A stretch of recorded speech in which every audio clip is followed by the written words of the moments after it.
नमस्कार, किस्से कहानियां में आपका स्वागत है। आइए सुनते हैं मुंशी प्रेमचंद द्वारा लिखे उपन्यास कायाकल्प का अध्याय 22। हुक्काम के इशारों पर नाचने वाले गुरु सेवक सिंह ने जब चक्रधर को जेल के दंगे के इल्जाम से बरी कर दिया तो अधिकारी मंडल में सनसनी सी फैल गई। गुरु सेवक से ऐसे फैसले की किसी को आशा न थी। फैसला क्या था? मानपत्र था, जिसका एक एक शब्द वात्सल्य के रस में सराबोर था। जनता में धूम मच गई। ऐसे न्यायवीर और सत्यवादी प्राणी विरले ही होते हैं। सबके मुंह से यही बात निकलती थी। शहर के कितने ही आदमी तो गुरु सेवक के दर्शनों को आए और यह कहते हुए लौटे कि यह हाकिम नहीं, साक्षात देवता है। अधिकारियों ने सोचा था चक्रधर को 4-5 साल जेल में सड़ाएंगे, लेकिन अब तो खूंटा ही उखड़ गया। उछले किस बिरते पर। चक्रधर इस इल्जाम से बरी ही ना हुए, बल्कि उनकी पहली सजा भी 1 साल घटा दी गई। मिस्टर जिम तो ऐसे जामे से बाहर हुए कि बस चलता तो गुरु सेवक को गोली मार देते, और कुछ न कर सके तो चक्रधर को तीसरे ही दिन आगरे भेज दिया। लेकिन ईश्वर ना करे कि किसी पर हाकिमों की टेढ़ी निगाह हो। चक्रधर की मियाद घटा दी गई, लेकिन कर्मचारियों को सख्त ताकीद कर दी गई थी कि कोई कैदी उनसे बोलने तक ना पाए, यहाँ तक कि कोई कर्मचारी भी उनसे ना बोले। साल भर में 10 साल की कैद का मजा चखाने की हिकमत सोच निकाली गई। मजा यह है कि इस धुन में चक्रधर को कोई काम भी ना दिया गया। बस चारों पहर उसी 4 हाथ लंबी और 3 हाथ चौड़ी कोठरी में पड़े रहो। जेल के विधाताओं में चाहे जितने अवगुण हों, पर वे मनोवैज्ञानिक के पंडित होते हैं। किस दंड से आत्मा को अधिक से अधिक कष्ट हो सकता है, इसका उन्हें संपूर्ण ज्ञान होता है।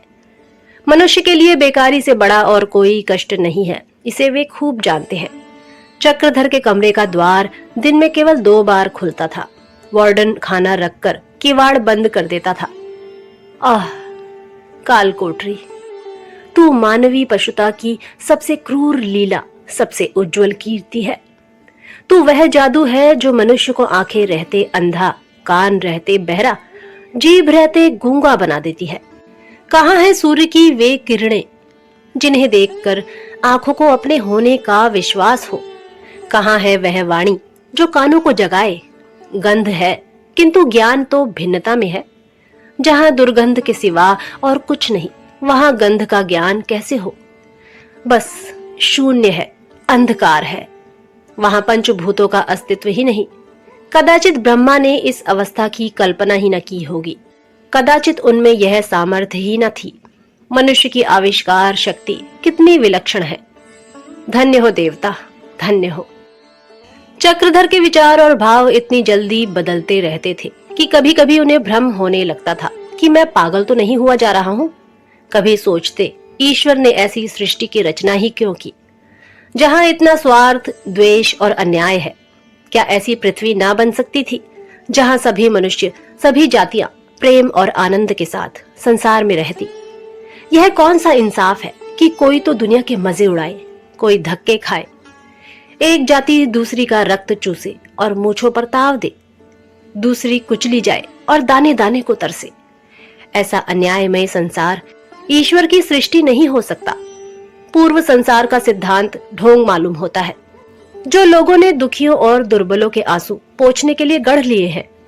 2-4 दिन यही संशय उनके मन को मथा करता, फिर एकाएक विचारधारा पलट जाती। अंधकार में प्रकाश की ज्योति फैल जाती। कांटों की जगह फूल नजर आने लगते। पराधीनता एक ईश्वरीय विधान का रूप धारण कर लेती, जिसमें विकास और जागृति का मंत्र छिपा हुआ है। नहीं, पराधीनता दंड नहीं है, यह शिक्षालय है जो हमें स्वराज्य के सिद्धांत सिखाता है, हमारे पुराने कुसंस्कारों को मिटाता है, हमारी मूंदी हुई आंखें खोलता है। इसके लिए ईश्वर का गिला करने की जरूरत नहीं, हमें उनको धन्यवाद देना चाहिए। अंत को इस अंतर्द्वंद में उनकी आत्मा ने विजय पाई। सारी मन की अशांति, क्रोध और हिंसात्मक वृत्तियां उसी विजय में मग्न हो गईं। मन पर आत्मा का राज्य हो गया। इसकी परवाह ना रही कि ताजी हवा मिलती है या नहीं, भोजन कैसा मिलता है, कपड़े कितने मैले हैं, उनमें कितने चिलवे पड़े हुए हैं कि खुजाते खुजाते देह में दिदोरे पड़ जाते हैं। इन कष्टों की ओर उनका ध्यान ही न जाता। मन अंतर जगत की सैर करने लगा।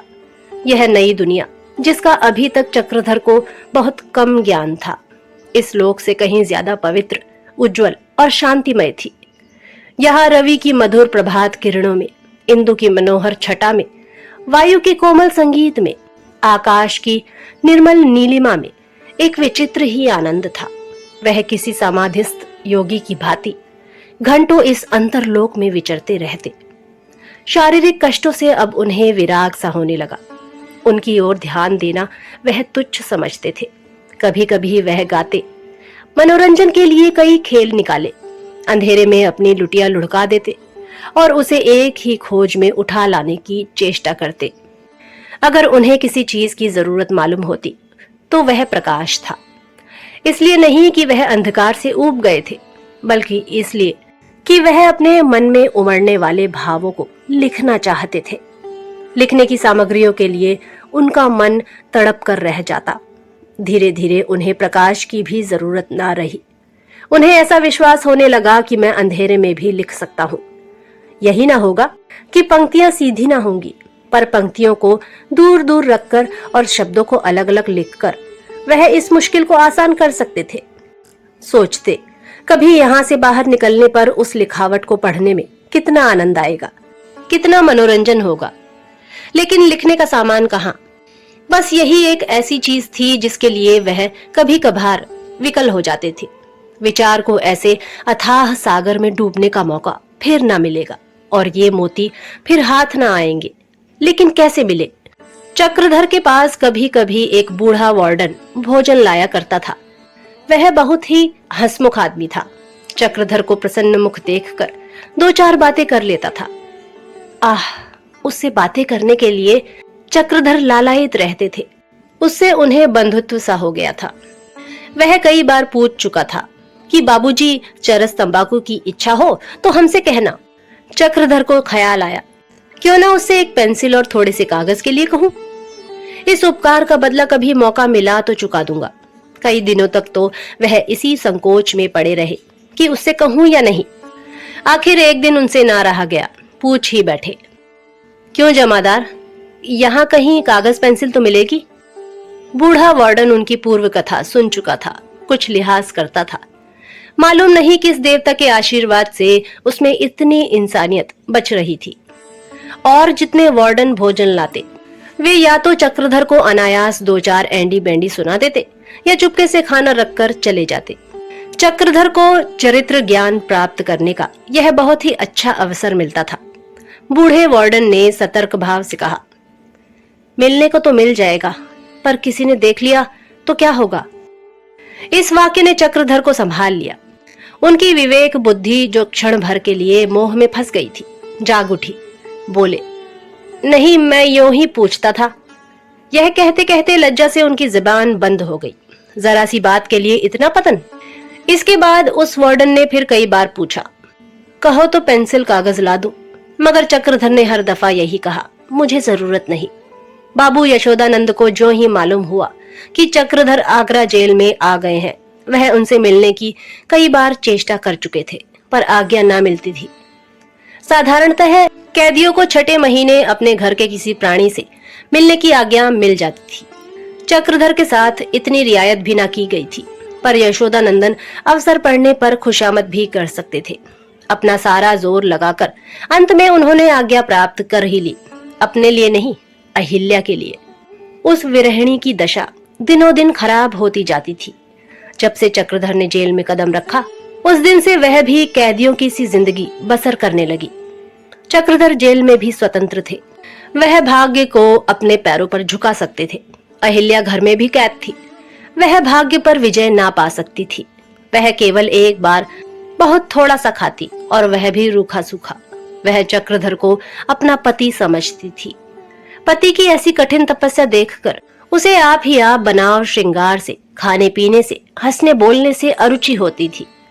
कहाँ पुस्तकों पर जान देती थी, कहाँ अब उनकी ओर आंख उठाकर न देखती। चारपाई पर सोना भी छोड़ दिया था। केवल जमीन पर एक कंबल बिछाकर पड़ी रहती। बैसाख जेठ की गर्मी का क्या पूछना। घर की दीवारें तवे की तरह तपती हैं। घर भाड़ सा मालूम होता है। रात को खुले मैदान में भी मुश्किल से नींद आती है, लेकिन अहिल्या ने सारी गर्मी एक छोटी सी बंद कोठरी में सोकर काट दी। माघ की सर्दी का क्या पूछना, प्राण तक कांपते हैं। लिहाफ के बाहर मुंह निकालना मुश्किल होता है। पानी पीने से जूड़ी सी चढ़ाती है। लोग आग पर पतंगों की भांति गिरते हैं, लेकिन अहिल्या के लिए वही कोठरी की जमीन थी और एक फटा हुआ कंबल। सारा घर समझाता था, क्यों इस तरह प्राण देती हो? तुम्हारे प्राण देने से चक्रधर का कुछ उपकार होता तो एक बात भी थी, व्यर्थ काया को क्यों कष्ट देती हो? इसका उसके पास यही जवाब था। मुझे जरा भी कष्ट नहीं। आप लोगों को ना जाने कैसे मैदान में गर्मी लगती है, मुझे तो कोठरी में खूब नींद आती है। आप लोगों को न जाने कैसे सर्दी लगती है, मुझे तो कंबल में ऐसी गहरी नींद आती है कि एक बार भी आंख नहीं खुलती।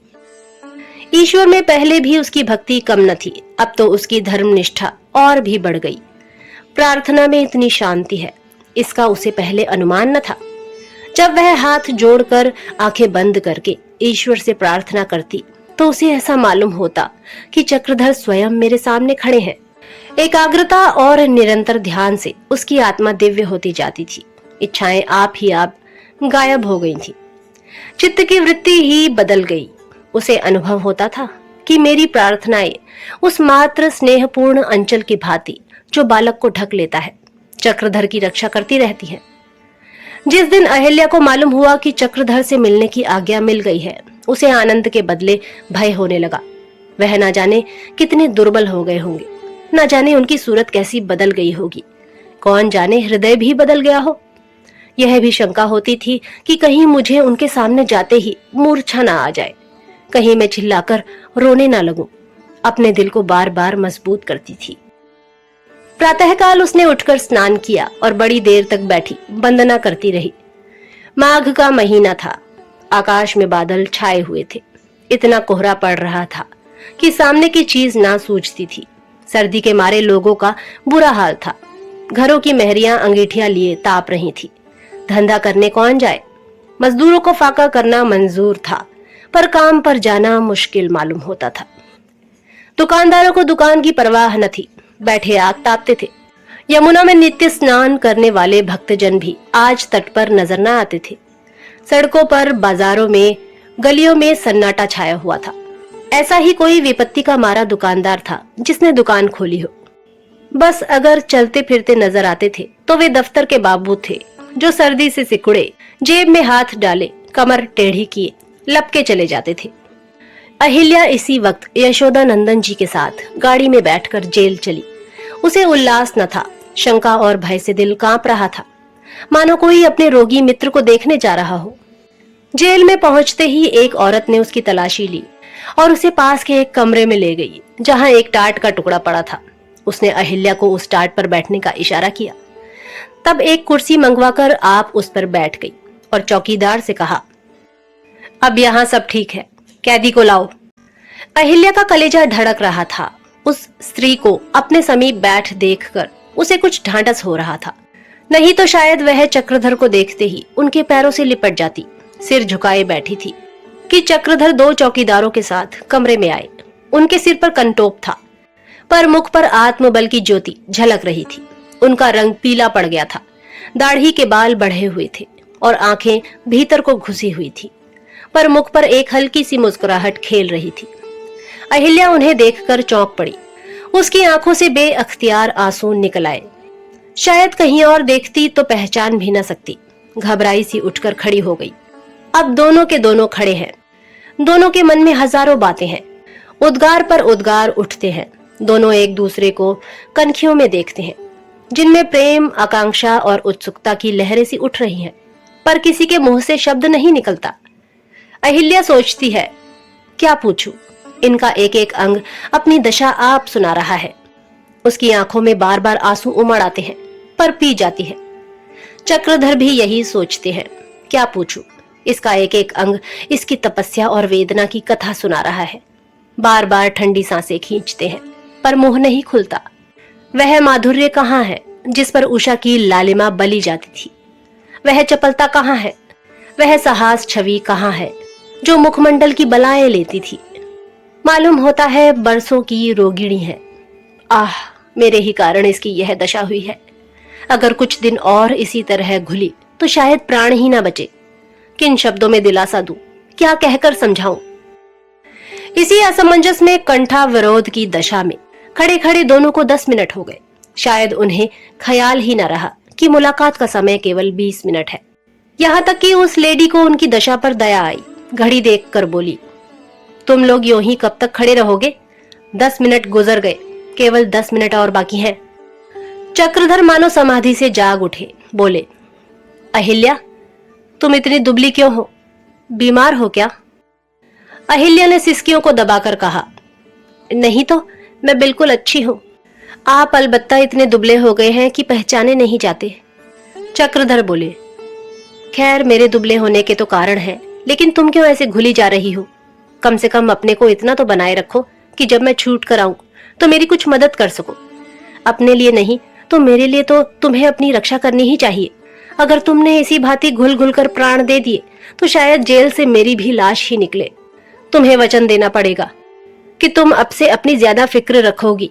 मेरी ओर से तुम निश्चिंत रहो, मुझे यहाँ कोई तकलीफ नहीं है। बड़ी शांति से दिन कट रहे हैं। मुझे तो ऐसा मालूम होता है कि मेरे आत्म सुधार के लिए इस तपस्या की बड़ी जरूरत थी। मैंने अंधेरी कोठरी में जो कुछ पाया वह पहले प्रकाश में रहकर ना पाया था। मुझे अगर उसी कोठरी में सारा जीवन बिताना पड़े तो भी मैं ना घबराऊं। हमारे साधु संत अपनी इच्छा से जीवन पर्यंत कठिन से कठिन तपस्या करते हैं। मेरी तपस्या उनसे कहीं सरल और सुसाध्य है। अगर दूसरों ने मुझे इस संयम का अवसर दिया तो मैं उनसे बुरा क्यों मानूं? मुझे तो उनका उपकार मानना चाहिए। मुझे वास्तव में इस संयम की बड़ी जरूरत थी, नहीं तो मेरे मन की चंचलता मुझे न जाने कहाँ ले जाती। प्रकृति सदैव हमारी कमी को पूरा करती रहती है। यह बात अब तक मेरी समझ में न आई थी। अब तक मैं दूसरों का उपकार करने का स्वप्न देखा करता था। अब ज्ञात हुआ कि अपना उपकार ही दूसरों का उपकार है। जो अपना उपकार नहीं कर सकता वो दूसरों का उपकार क्या करेगा? मैं तुमसे सत्य कहता हूँ, यहाँ बड़े आराम से हूँ और इस परीक्षा में पढ़ने से प्रसन्न हूँ। बाबूजी तो कुशल से हैं? अहिल्या बोली, हाँ, आपको बराबर याद किया करते हैं। मेरे साथ वह भी आए हैं पर यहाँ ना आने पाए। अम्मा और बाबूजी में कई महीनों से खटपट है। वह कहती हैं, बहुत दिन तो समाज की चिंता में दुबले हुए, अब आराम से घर में बैठो। क्या तुम्ही ने समाज का ठेका ले लिया है? बाबूजी कहते हैं, यह काम तो मैं उसी दिन छोड़ूंगा जिस दिन प्राण शरीर को त्याग देगा। बेचारे बराबर दौड़ते रहते हैं, एक दिन भी आराम से बैठना नसीब नहीं होता। तार से बुलावे आते रहते हैं, फुर्सत मिलती है तो लिखते हैं। ना जाने ऐसी क्या हवा बदल गई है कि नित्य कहीं ना कहीं से उपद्रव की खबर आती रहती है। आजकल स्वास्थ्य भी बिगड़ गया है, पर आराम करने की तो उन्होंने कसम खा ली है। बूढ़े ख्वाजा महमूद से न जाने किस बात पर अनबन हो गई है। आपके चले जाने के बाद कई महीने तक खूब मेल रहा, लेकिन अब फिर वही हाल है। अहिल्या ने ये बातें महत्व की समझकर ना कही, बल्कि इसलिए कि वह चक्रधर का ध्यान अपनी तरफ से हटा देना चाहती थी। चक्रधर विरक्त होकर बोले, दोनों आदमी फिर धर्मांधता के चक्कर में पड़ गए होंगे। जब तक हम सच्चे धर्म का अर्थ ना समझेंगे हमारी यही दशा रहेगी। मुश्किल यह है कि जिन महान पुरुषों से अच्छी धर्म निष्ठा की आशा की जाती है वे अपने अशिक्षित भाइयों से भी बढ़कर उद्दंड हो जाते हैं। मैं तो नीति ही को धर्म समझता हूँ और सभी संप्रदायों की नीति एक सी है। अगर अंतर है तो बहुत थोड़ा। हिंद, मुस्लिम, ईसाई, बौद्ध सभी सत्कर्म और सद्विचार की शिक्षा देते हैं। हमें कृष्ण, राम, ईसा, मोहम्मद, बौद्ध सभी महात्माओं का समान आदर करना चाहिए। ये मानव जाति के निर्माता हैं। जो इनमें से किसी का अनादर करता है या उनकी तुलना करने बैठता है वह अपनी मूर्खता का परिचय दे देता है। बुरे हिंदू से अच्छा मुसलमान उतना ही अच्छा है जितना बुरे मुसलमान से अच्छा हिंदू। देखना यह चाहिए कि वह कैसा आदमी है, न कि यह कि किस धर्म का आदमी है। संसार का भावी धर्म सत्य, न्याय और प्रेम के आधार पर बनेगा। हमें अगर संसार में जीवित रहना है तो अपने हृदय में इन्हीं भावों को संचार करना पड़ेगा। मेरे घर का तो कोई समाचार ना मिला होगा? अहिल्या बोली, मिला क्यों नहीं, बाबूजी हाल ही में काशी गए थे। जगदीशपुर के राजा साहब ने आपके पिताजी को 50 रुपए मासिक बांध दिया है। इससे अब उनको धन का कष्ट नहीं है। आपकी माताजी अलबत्ता रोया करती हैं। छोटी रानी साहिबा की आपके घर वालों पर विशेष कृपा दृष्टि है। चक्रधर ने विस्मित होकर पूछा, छोटी रानी कौन? अहिल्या ने कहा, रानी मनोरमा, जिनसे अभी थोड़े ही दिन हुए राजा साहब का विवाह हुआ है। चक्रधर बोले, तो मनोरमा का विवाह राजा साहब से हो गया? अहिल्या बोली, यही तो बाबूजी कहते थे। चक्रधर ने कहा, तुम्हें खूब याद है, भूल तो नहीं रही हो? अहिल्या बोली, खूब याद है, इतनी जल्दी भूल जाऊंगी? चक्रधर ने कहा, यह तो बड़ी दिल लगी हुई, मनोरमा का विवाह विशाल सिंह के साथ? मुझे तो अब भी विश्वास नहीं आता। बाबूजी ने नाम बताने में गलती की होगी। अहिल्या बोली, बाबूजी को स्वयं आश्चर्य हो रहा था। काशी में भी लोगों को बड़ा आश्चर्य है। मनोरमा ने अपनी खुशी से विवाह किया है, कोई दबाव न था। मनोरमा किसी से दबने वाली है ही नहीं। सुनती हूँ राजा साहब बिल्कुल उनकी मुट्ठी में है, जो कुछ वह कहती है वही होता है। राजा साहब तो काठ के पुतले बने हुए हैं। बाबूजी चंदा मांगने गए थे तो रानी जी ही ने 5,000 दिए। बहुत प्रसन्न मालूम होती थी। सहसा लेडी ने कहा, वक्त पूरा हो गया, वार्डन इन्हें अंदर ले जाओ। चक्रधर क्षण भर भी और न ठहरे, अहिल्या को तृष्णापूर्ण नेत्रों से देखते हुए चले गए। अहिल्या ने सजल नेत्रों से उन्हें प्रणाम किया और उनके जाते ही फूट फूट कर रोने लगी। आप सुन रहे थे मुंशी प्रेमचंद द्वारा लिखे उपन्यास कायाकल्प का अध्याय 22। जल्द ही अगले अध्याय के साथ प्रस्तुत होंगे। तब तक के लिए नमस्कार।